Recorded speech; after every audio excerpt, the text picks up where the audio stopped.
The world of boating is filled with legends, some for their speed, beauty, or innovation, and others for being, well, disasters. Today we're counting down the 10 worst old boats nobody wants back. From wedding cake cabins to pounding try-holes, these boats are infamous for all the wrong reasons. 10. Terrapin 24, 1973. The Terrapin 24 gained a reputation as a boat suited only for the calmest waters. Its shoal draft nearly unballasted, flat-bottomed design made for a punishing ride in anything but gentle conditions. Rather than slicing through waves, it slammed into them, leaving sailors uncomfortable and uneasy. Offshore, it offered little confidence, lacking the stability and seaworthiness needed for serious cruising. While its shallow draft and trailer ability had some appeal, most owners found it impractical for real-world sailing.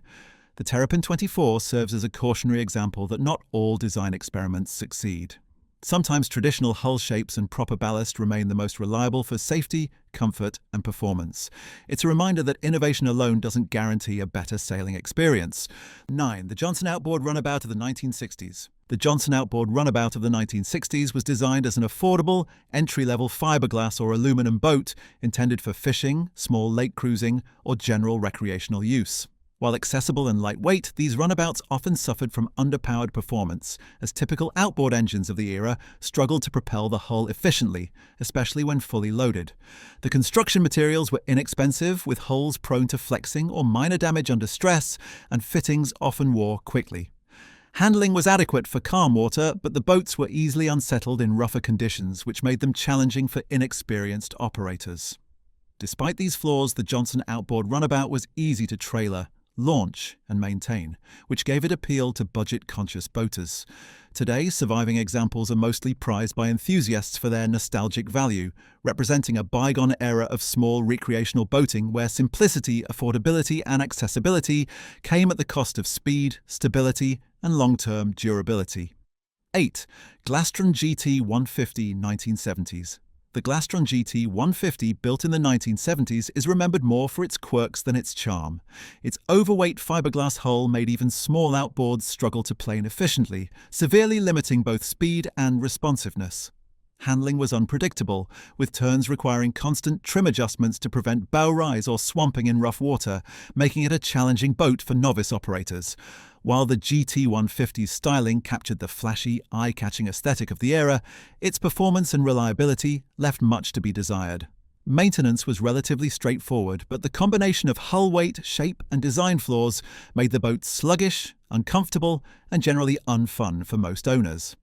Despite these shortcomings, a few examples survive today as quirky collector's items or project boats. They serve as a clear reminder that attractive styling alone cannot compensate for poor engineering, and that even visually striking runabouts may disappoint in everyday usability and on-water performance. 7. Hydrodyne Skier. 17. The Hydrodyne Skier. 17, produced in the 1970s, is a classic ski boat, celebrated for its distinctive design and performance.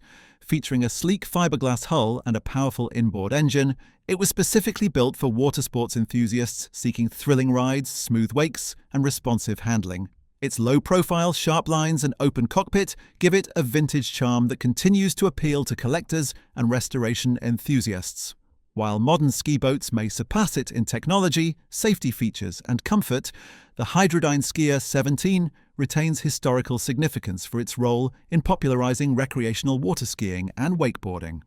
The boat's combination of style, performance, and nostalgic appeal makes it a sought-after vintage model for hobbyists and collectors, serving as a reminder of a golden era in small recreational boating when excitement and simplicity were key priorities for water sports enthusiasts. 6. Skipperliner, 18, 1960s. The Skipperliner 18, a 1960s fiberglass runabout, promised a simple and fun boating experience but often failed to deliver. Its hull flexed under load, making steering feel unresponsive and creating a rough, uncomfortable ride even in mild conditions. Standard outboard motors of the era often struggled to move the boat efficiently, leaving owners frustrated with slow acceleration and poor planing. Stability issues in choppy water made it risky for novice boaters, and the open deck layout offered minimal protection from wind or spray.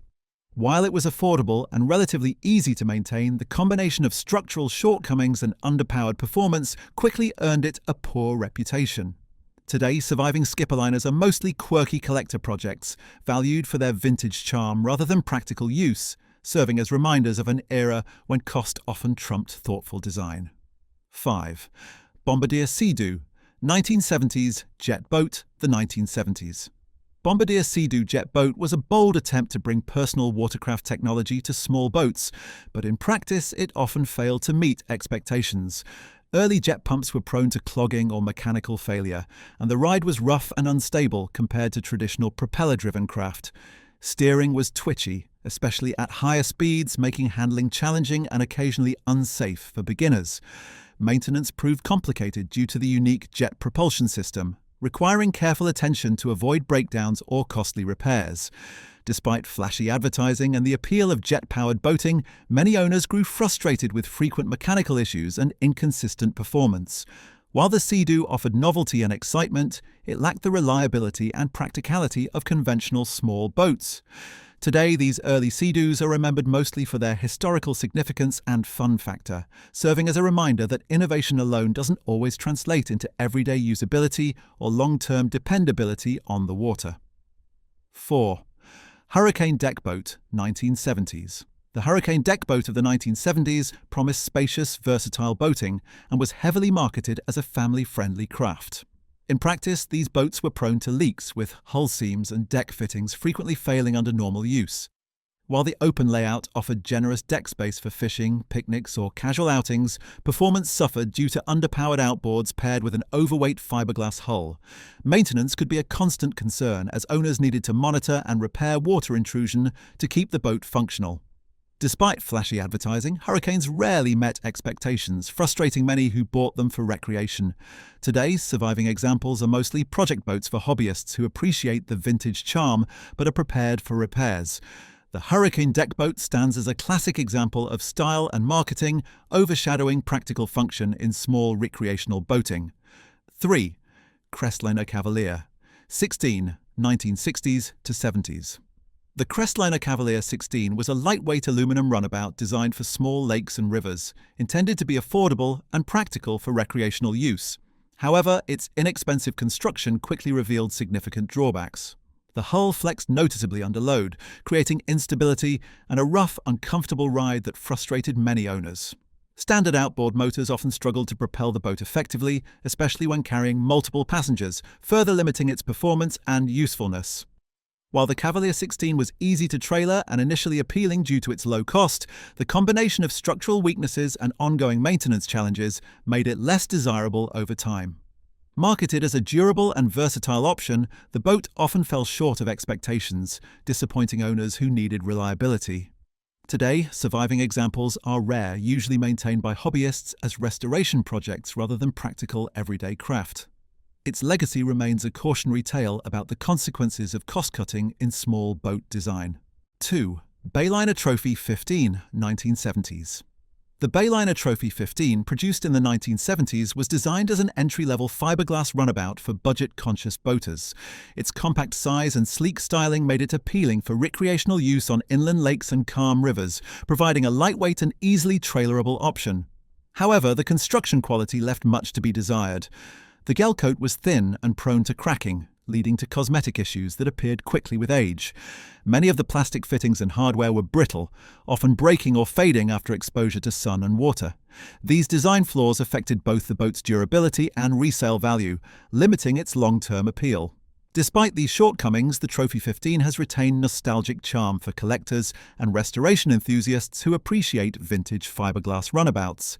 Today, surviving models are valued more for their historical and aesthetic significance than for practical everyday use on the water. 1. Sea Ray SE 180 1970s. The Sea Ray SE 180 of the 1970s promised a fun, family-friendly runabout, but in practice it often fell short. The fiberglass hulls were prone to soft spots and seams could leak over time, making water intrusion a common headache for owners. Its light construction, while intended to make it easy to trailer, compromised structural integrity, especially in rough water or under heavy loads. Handling suffered as a result, with unpredictable responses in turns and poor stability at higher speeds.